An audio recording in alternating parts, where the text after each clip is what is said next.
travaille donc comme responsable de la coordination des réformes de santé mentale en Belgique, psychiatrie et santé mentale, pour adultes, pour enfants et adolescents, et aussi au niveau de la politique des internés.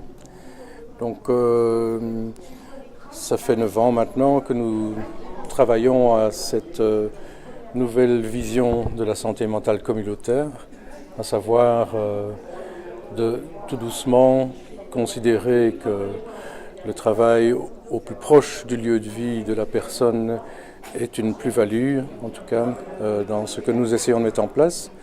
Et cette nouvelle vision, je dirais, des soins en santé mentale est le résultat d'un consensus entre les autorités fédérales, des régions et des communautés de notre pays.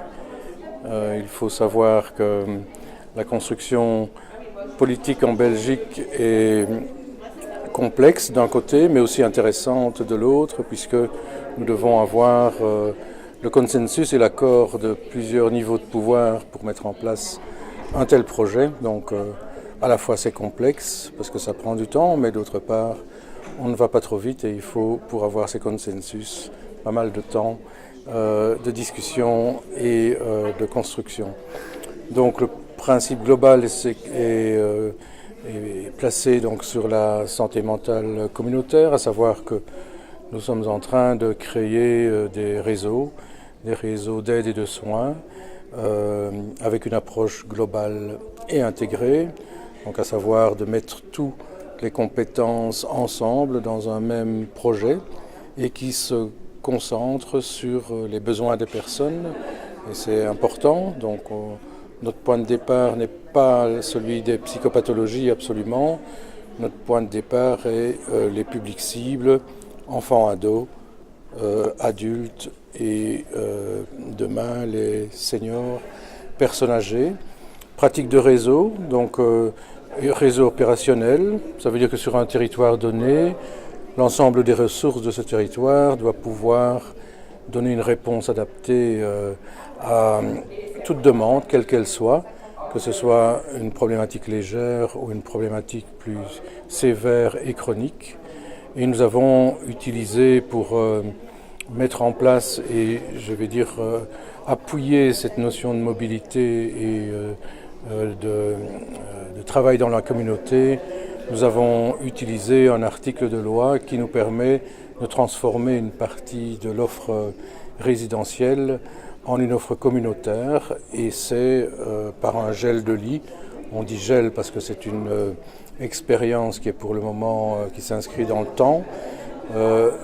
Gel de lit, ça veut dire un peu fermeture de lit, et nous utilisons les moyens issus de ce gel de lit pour mettre en place des équipes mobiles de crise et longue durée qui viennent compléter le dispositif qui existe déjà dans la communauté depuis de nombreuses années, à savoir la santé mentale de première ligne, à savoir les unités de réhabilitation psychosociale, le logement adapté et bien sûr les hôpitaux. Donc avec ces 5 secteurs d'activité, quand on y inclut les équipes mobiles, on a là un dispositif assez complet qui devrait permettre, en tout cas, s'il est bien organisé, de répondre à toutes les demandes, quelles qu'elles soient.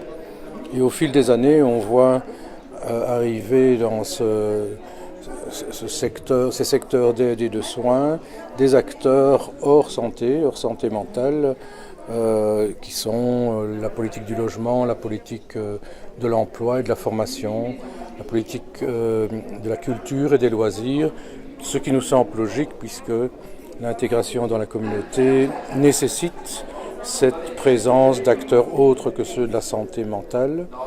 Le travail de liaison avec la première ligne des médecins généralistes est aussi important et particulièrement ciblé pour le moment, et nous travaillons et nous essayons d'avoir cette complémentarité du travail et ce soutien à la première ligne par les équipes spécialisées. Donc voilà, c'est un processus qui existe depuis 9 ans, presque 10 ans, 9-10 ans. Pas mal d'équipes mobiles, nous avons 20 réseaux sur la Belgique, avec une petite nuance dans la la construction et le développement, puisque nous avons le travail avec les communautés régions qui amène certaines nuances historiques entre la Flandre, la région de Bruxelles, qui a sa particularité, la Wallonie et la communauté germanophone. Il faut savoir qu'il y a tout un transfert des compétences qui viennent du fédéral et qui sont maintenant des compétences des régions et des communautés. Alors comme je disais ce matin, la participation, l'implication des usagers et de familles est pour nous un élément vraiment très très important. Donc depuis le départ, ils sont des partenaires incontournables de la politique que nous mettons en place ou des politiques que nous mettons en place. Donc ils sont organisés et subventionnés pour faire un travail sur la notion de participation aux différents niveaux, micro, méso, macro. Et au niveau macro, ce sont des recommandations qu'ils donnent aux politiques, aux autorités pour nous dire, nous orienter sur le travail que nous sommes en train de mener. Donc participation des usagers, cette notion d'empowerment est vraiment un élément essentiel. J'ai parlé du concept de réhabilitation psychosociale et du rétablissement qui est le fil conducteur de nos réformes. J'ajouterai aussi la notion de formation, puisqu'on est dans un processus de changement de culture important et qui demande très clairement, qui amène très clairement l'importance de la formation de tous les acteurs. Et nous utilisons des pratiques de formation croisée, donc à savoir cette mise en commun de l'ensemble des acteurs dans des formations où certains sont formateurs et deviennent des participants à la formation à d'autres moments. Usagers et familles étant aussi impliqués dans ces programmes de formation pour les suivre, mais aussi pour donner des formations, notamment à la question de la participation et de leur place dans ces nouveaux dispositifs. Alors, la recherche est naturellement un élément aussi important. Il faut suivre, il faut voir comment évoluera cette nouvelle forme d'organisation du système des soins et des soins en santé mentale. Donc on est pour le moment dans une phase d'élargissement. Donc toute la Belgique est couverte pour le moment par cette réforme adulte et nous sommes dans aussi une recherche d'éléments pour renforcer le dispositif actuel. Mais tout ça demande du temps, tout ça prend du temps et le temps est vraiment un élément nécessaire. Il faut dire aussi que tout ce concept est suivi par l'OMS et que l'OMS nous a amené à écrire un manuel des pratiques innovantes dans toute une série de thématiques comme la liaison avec la première ligne, la participation des usagers, le job coaching, l'insertion et d'autres duquel donc nous sortons toute une série de bonnes pratiques à travers le pays, pratiques innovantes et qui permettent aux uns et aux autres d'échanger entre les différents réseaux. La même politique a été mise en place par la suite en 2015 au niveau des enfants et des adolescents. Là, il s'agit de ce qu'on appelle une nouvelle politique. Ça veut dire que là, on n'est pas dans une phase exploratoire, on est vraiment dans une phase directement d'implémentation d'une nouvelle politique. C'est le même concept, pratique de réseau, prévention, travail dans la communauté, dans le lieu de vie en tout cas, utilisation, mise en place d'équipes mobiles de crise et de longue durée. C'est un autre mécanisme financier, ce sont des moyens complémentaires qui ont été mis en place et à disposition par le ministère fédéral, le cabinet fédéral de la santé.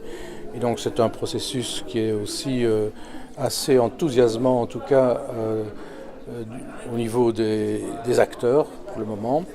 Et nous allons certainement, en tout cas on a terminé les premiers écrits d'une nouvelle politique pour les personnes âgées, les seniors. Nous sommes en train d'établir le protocole d'accord entre les différents niveaux de pouvoir et ça rentre naturellement dans une continuité avec toujours naturellement des tranches d'âge charnières pour ne pas recréer 3 réformes en fonction des publics cibles, mais d'avoir de la liaison entre ces différents réseaux que nous mettons en place. Donc voilà, peut-être ajouter qu'on travaille pour le moment sur cette notion de psychologue de première ligne. Donc des moyens complémentaires sont mis actuellement pour venir en soutien à la première ligne non spécialisée, notamment les médecins généralistes, pour aider les médecins généralistes, pour avoir une accessibilité plus directe des usagers à l'aide en santé mentale, mais aussi pour aider les médecins généralistes à avoir un avis, du moins, pour une orientation, si nécessaire, vers les soins spécialisés, ou alors de garder les personnes dans leur lieu de vie avec le médecin généraliste qui se voit soutenu par une expertise de proximité. Donc voilà un petit peu où nous en sommes. C'est passionnant et c'est un plaisir de venir échanger avec vous aujourd'hui.